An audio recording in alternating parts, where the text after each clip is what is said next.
မင်္ဂလာပါဒီနေ့ကျွန်တော်မျှဝေပေးခြင်းတဲ့အကြောင်းအလေးကတော့အားလုံးလည်းဖတ်ဘူးကြမယ်တင်တဲ့အစာအုပ်လေးတို့ရဲ့ခေါင်းစဉ်ဖြစ်ပါတယ်7 habits of highly effective people ဆိုတဲ့အကြောင်းအလေးပဲဖြစ်ပါတယ်ဒီအကြောင်းအလေးတွေကိုလေ့လာဖို့တဲ့သူတွေလည်းရှိလိမ့်မယ်နားမထောင်ဘူးတဲ့သူတွေအတွက်ကျွန်တော်ပြန်ပြီးတော့မျှဝေပေးခြင်းဖြစ်ပါတယ်ခေါင်းစဉ်လေးကတော့7 habits of highly effective people ဆိုတဲ့အကြောင်းအလေးပဲဖြစ်ပါတယ်ကမ္ဘာမှာအောင်မြင်တဲ့သူတွေနယ်ပယ်တစ်ခုမှာကျွန်တော်တို့ထွန်းတောက်ပြီးတော့အောင်မြင်နေတဲ့နေရာတစ်ခုကိုရောက်နေတဲ့သူတွေကိုလေ့လာကြည့်လိုက်တဲ့အခါမှာအများစုကတူညီတဲ့အချက်9ချက်ကျွန်တော်တို့တွေ့ရှိရပါတယ်အဲ့ဒီချက်လေးတွေကိုစာရေးသားတဲ့ရေးသားသူကနေပြီးတော့7 habits of highly effective people ဆိုတဲ့ခေါင်းစဉ်လေးနဲ့ကျွန်တော်တို့စာအုပ်လေးတုပ်ထုတ်ထားပါတယ်ဆိုတော့အဲ့စာအုပ်လေးကပါတဲ့အကြောင်းအလေးတွေကိုကျွန်တော်မိတ်ဆွေများအတွက်ဒီနေ့မျှဝေပေးခြင်းပါတယ်ဆိုတော့အောင်မြင်တဲ့သူတွေမှာဘလို့အလေးကျင့်ကောင်းတွေရှိသလဲတဲ့သူတို့တွေကဘလို့အလေးကျင့်ကောင်းတွေကိုလှုပ်ဆောင်တတ်ကြတယ်ဒါလေးကိုကျွန်တော်မျှဝေပေးခြင်းဖြစ်ပါတယ်အကြောင်းအလေး9ချက်ပါပထမတစ်ချက်ကတော့ being proactive not reactive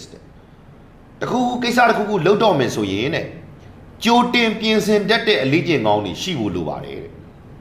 တခုဖြစ်လာမယ်ဆိုရင်မဖြစ်ခင်တည်းကဒါဖြစ်လာရင်ငါတို့ဘယ်လိုလုပ်မှာလဲဘယ်လိုပြင်ဆင်ဖို့ကြိုတင်ပြင်ဆင်မှာလဲဖြစ်မှလုပ်တာမဟုတ်ဘူးမဖြစ်ခင်တည်းကဘယ်လိုလုပ်မလဲဆိုတဲ့အကြောင်းအရာကိုကြိုတင်ပြင်ဆင်တတ်တဲ့အလေးကျင့်ကောင်းဖြစ်ပါတယ်ဒုတိယအလေးကျင့်ကောင်းလေးကတော့ beginning with the end in mind ကိစ္စတစ်ခုခုကိုလုပ်တော့မယ်ဆိုရင်အစမှအဆုံးထိစိတ်ထဲမှာနှစ်ပြီးတော့ဒါဒီငါဖြစ်ချင်တဲ့အရာဒါဒီငါလုပ်ချင်တဲ့အရာလို့စိတ်ထဲမှာနှစ်ပြီးတော့တကယ်ဖြစ်ချင်တဲ့စိတ်တဲ့လုပ်တတ်တဲ့လေ့ကျင့်ကောင်းတစ်ခုပါ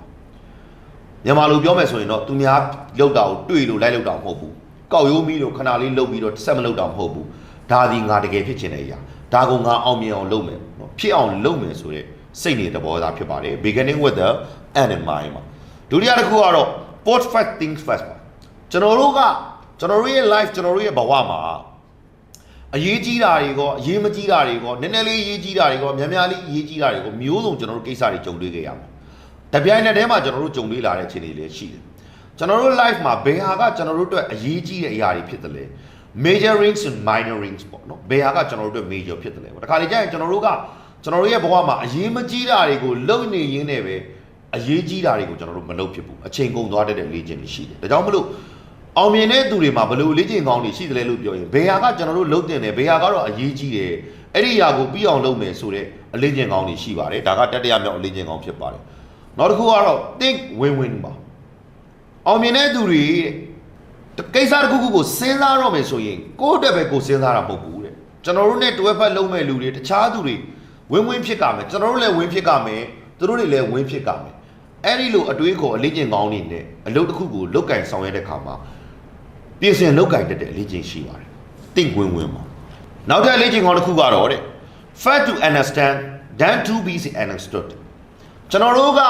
လူတွေကိုနားလည်မှုအရင်ပေးလိုက်ပါတဲ့ပြီးတော့မှသူတို့စီကနားလည်မှုတွေကိုပြန်ယူပါတဲ့လူတွေကိုနားလည်မှုပေးတတ်တဲ့အလေ့ကျင့်ကောင်းတွေရှိတယ်လူတွေကကိုယ့်ကိုအရင်ဆုံးငါ့ကိုနားလည်ရမယ်ငါ့ကိုနားလည်ရမယ်ကျွန်တော်ပြောလို့မရအောင်ငါပြောတာ तू နားလည်မှာပါငါဆိုလိုချင်တဲ့ point ကိုသိမှာပါဆိုပြီးသူတို့စီကနားလည်မှုကိုကျွန်တော်တို့အရင်မျှော်လင့်လို့မရဘူးတဲ့ကျွန်တော်တို့ကသူတို့ကိုနားလည်မှုရင်ဆုံးပေးလိုက်ပါတဲ့ပြီးတော့မှသူတို့စီကနေနားလည်မှုကိုပြန်ရလာပါလိမ့်မယ်ဒါက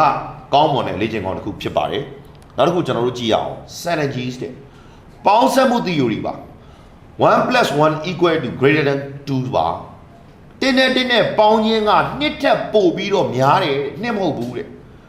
အဲ့ဒီသဘောတရားတိုင်းပဲလူတယောက်နဲ့တယောက်ပေါင်းဆက်ပြီးအလုပ်လုပ်လို့ရှိရင်တဲ့ပို့ပြီးတော့အောင်မြင်နိုင်တယ်တဲ့ together everyone achieve more ပါကျွန်တော်တို့ပေါင်းဆက်ပြီးအလုပ်လုပ်တဲ့အလေးကျင့်ကောင်းတွေလည်းအောင်မြင်တဲ့သူတွေမှာရှိကြပါတယ်ဒီလိုအလေးကျင့်ကောင်းတွေလည်းကျွန်တော်တို့ပြင်ဆင်ဖို့လိုပါတယ်ကျွန်တော်တို့မြန်သွားခြင်းရင်တယောက်တည်းသွားပါဝေးသွားခြင်းတော့အဖွဲလိုက်သွားပါအစုအဖွဲ့နဲ့သွားပါအဲ့တော့ကျွန်တော်တို့လုပ်ငန်းကြီးတွေလုပ်ကြတဲ့အခါမှာအောင်မြင်တဲ့သူတွေထိတ်ဆုံးကိုရောက်နေတဲ့သူတွေကျွန်တော်တို့ကြည့်လိုက်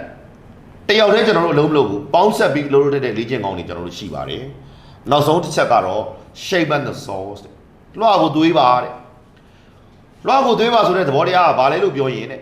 ကျွန်တော်တို့မှာရှိနေတဲ့ကိုယ်ရည်ကိုယ်သွေးတွေကျွန်တော်တို့မှာရှိနေတဲ့အသိဉာဏ်ပညာတွေပိုပြီးတိုးတက်ဖွံ့ဖြိုးအောင်သွေးနေရမှာဖြစ်ပါတယ်ကျွန်တော်တို့အချိန်မအားတာတို့ကျွန်တော်တို့မှာအချိန်မပေးနိုင်တာတို့မအားသေးတာဆိုတဲ့အကြောင်းပြချက်တွေကြောင့်ကျွန်တော်တို့မှာလေးလာတင်ယူမှုတွေကိုကျွန်တော်တို့အတစ်တော့လေးလာတင်ယူမှုတွေကိုကျွန်တော်တို့မလုပ်နိုင်ခဲ့ကြဘူးမိသားစုကိစ္စအချိန်မပေးနိုင်လို့တခြားလုပ်ငန်းကိစ္စတွေရှိလို့အဲ့ဒီအချိန်မပေးနိုင်မှုကြောင့်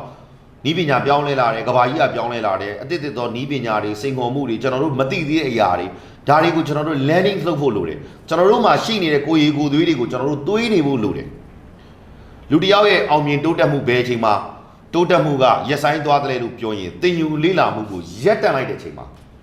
ကျွန်တော်တို့ရဲ့တိုးတက်မှုကရက်တန့်သွားတာဖြစ်ပါတယ်ဒါကြောင့်မလို့ကိုယ့်ရဲ့လွှာကိုသွေးနေရမယ်တဲ့ကိုယ့်ရဲ့ကိုယ်ရည်ကိုယ်သွေးကိုအမြဲတမ်းတိုးတက်ဖွံ့ဖြိုးနေအောင်လုပ်နေဖို့လိုပါတယ်တဲ့အခုကျွန်တော်ပြောခဲ့တဲ့အကြောင်းအရာလေး9ချက်ကတော့တဲ့ The 7 habit of highly effective people ဆိုတဲ့စာအုပ်ထဲကအကြောင်းအရာလေး9ချက်ဖြစ်ပါတယ်ခေါင်းဆောင်မှုနဲ့ပတ်သက်တဲ့သူတွေစီမံခန့်ခွဲမှုနဲ့ယာရု position တွေတာဝန်ထမ်းဆောင်နေတဲ့သူတွေအခုကျွန်တော်ပြောနေတဲ့အလေးကျင့်ကောင်းတွေကိုပြင်ဆင်တတ်ဖို့လိုပါတယ်အမြဲတစေကိုအောင်မြင်အောင်ပြင်ဆင်နေတဲ့အခါမှာဒီအလေးကျင့်ကောင်း9ချက်ကိုလက်တွေ့ကျင့်သုံးနိုင်ဖို့လိုပါတယ်အားလုံးကိုကျေးဇူးတင်ပါတယ်